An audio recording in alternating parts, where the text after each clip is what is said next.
In this video, I'm going to show you how to trade shares on Mitrade app. Now, the first thing you have to do down here at the bottom of your app is going to say trade, so tap on that button.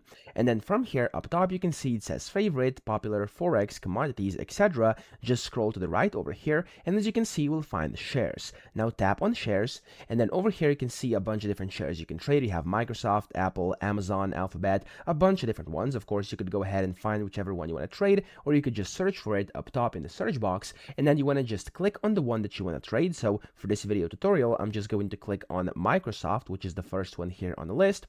And as you can see here, to actually trade that, at the bottom you can see you have, like, first up top, of course, you have the chart. You can see how the chart is doing, stuff like that. And then if you scroll down a bit, you can see different strategies. You can see kind of the data on that specific share, and then at the very bottom it's going to say sell or buy. Now, of course, to trade it, you'll have to either sell or buy. So I'm going to tap on the buy button at the bottom right here, and as you can see, it's going to pop me up in this order menu. Now up top here, of course, you can select whether you want to buy or sell. That's completely up to you. I'm just going to do a buy order right now, and then as you can see, order type right now pending is selected. That's because the markets are currently closed at the time of me recording this video. So of course, if you do a market order, that will basically buy that specific share at the current price. So right now, if markets were open, I'd be able to buy market on that specific price you can see right now up at the top of my screen.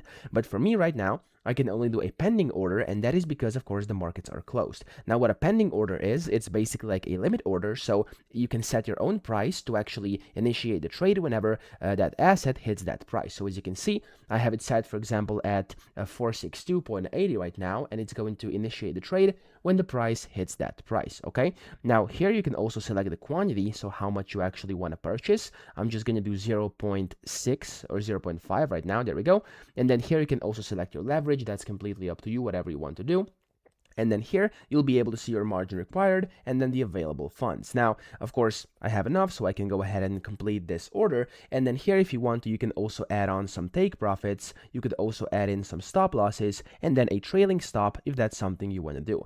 Now, at the bottom, it says place limit order or just place order. And then you can just tap on that and your order is going to be placed. As you can see up top, I got a notification. Now, the exact same process goes if you actually want to do a sell. So if you want to basically sell, same thing applies. You can go ahead, select the order type, select the price whenever you want to sell if it's pending, or just sell at market if the markets are open, and then you have the quantity. Then you can also select leverage and take profits, stop losses, and trailing stops are also available. You can just tap on place limit order or order, and that's going to place your order. So that's how to basically trade shares on Mitrade app. I hope this video helped you out. If it did, please subscribe to the channel and help me out as well.